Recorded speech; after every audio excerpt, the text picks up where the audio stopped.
नमस्कार। आज हम एक दुखद घटना पर बात करने वाले हैं, एयर इंडिया फ्लाइट 171। जी, जो 12 जून 2025 को अहमदाबाद में हुआ, एक बहुत ही भयानक हादसा। हाँ, तो आज हम उपलब्ध स्रोतों के आधार पर समझने की कोशिश करेंगे कि हुआ क्या था, जांच कहां तक पहुंची है। और सबसे जरूरी, इसका जो मानवीय पहलू है उसको भी देखेंगे। बिल्कुल, क्योंकि ये आंकड़ों से कहीं ज्यादा है। 279 से ज्यादा जाने गई, लेकिन एक शख्स वो बच गया। हाँ, ये अपने आप में एक चौंकाने वाली बात है। तो चलिए शुरू से देखते हैं। ये फ्लाइट थी AI 171 एयर इंडिया की। बोइंग 787-8 ड्रीमलाइनर VT-ANB अहमदाबाद से लंदन गैटविक जा रही थी। और टेक ऑफ के बस कुछ ही सेकंड बाद हाँ, फौरनी वो अहमदाबाद के मेगानी नगर इलाके में गिरी। BJ मेडिकल कॉलेज के हॉस्टल की इमारत पर। ये तो और भी भयानक है। जी, विमान में 230 यात्री और 12 क्रू मेंबर थे।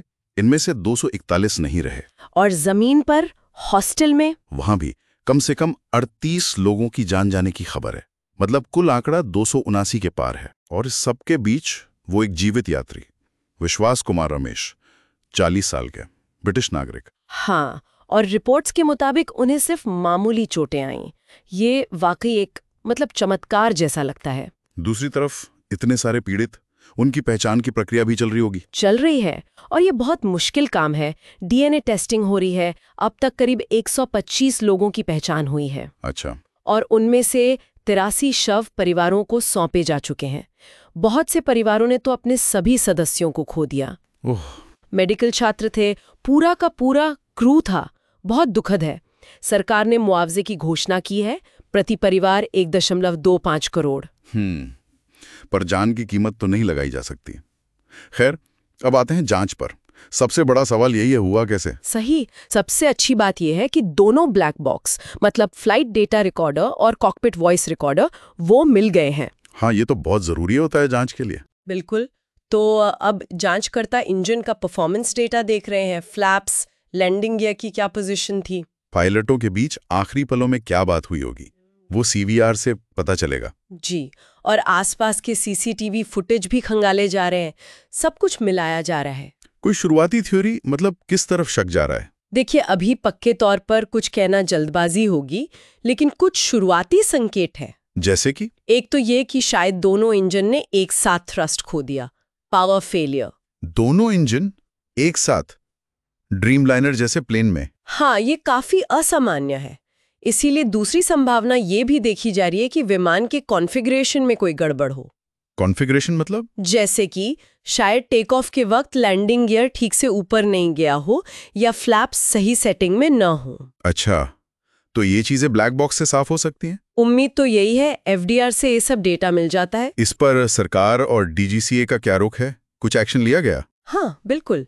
DGCA ने तो फौरन एयर इंडिया के बाकी सभी 33 ड्रीमलाइनर्स के इंस्पेक्शन का ऑर्डर दे दिया है। ये जरूरी भी था। और सरकार पायलट और डिस्पैचर, जो ग्राउंड से कंट्रोल करते हैं, उनके ट्रेनिंग रिकॉर्ड्स की भी जांच कर रही है। एक हाई लेवल कमिटी भी बनी है ना? जी, जिसमें विदेशी एक्सपर्ट्स भी हैं? जी हाँ।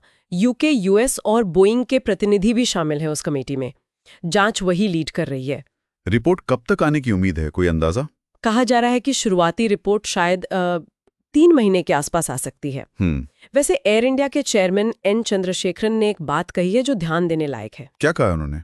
उन्होंने जोर दिया कि इस त्रासदी को एक उत्प्रेरक की तरह इस्तेमाल करना चाहिए, ताकि भविष्य के लिए सुरक्षा मानक और मजबूत हों। अच्छा।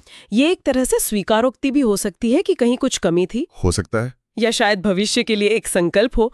ये बयान काफी मायने रखता है। तो अगर हम सारी बातों को समेटें, जांच black box, engine, pilot action पर केंद्रित है। हाँ, और नियामक संस्थाएं यानी रेगुलेटरी बॉडीज जैसे DGCA वो सुरक्षा सुनिश्चित करने के लिए कदम उठा रही हैं। और मानवीय क्षति, वो तो बहुत ज्यादा है ही। बिल्कुल। और ये हादसा एक बार फिर हमें याद दिलाता है कि हवाई सुरक्षा प्रोटोकॉल और विमानों का रखरखाव कितना ज्यादा अहम है। हर नियम के पीछे कोई ना कोई सबक छिपा होता है। सही कहा। अब आगे नजर रहेगी ब्लैक बॉक्स के डेटा पर और उस जांच कमेटी की पहली रिपोर्ट पर। बिल्कुल। और अंत में एक सवाल शायद मन में आता है, क्या ये घटना सिर्फ कुछ तकनीकी सुधारों तक ही सिमट जाएगी, या फिर ये वाकई विमानन उद्योग में, खासकर हमारे यहाँ, सुरक्षा को लेके जो पूरी सोच है, जो कल्चर है, हाँ, क्या उसमें कोई गहरा सिस्टेमिक बदलाव लाएगी, ये देखना होगा।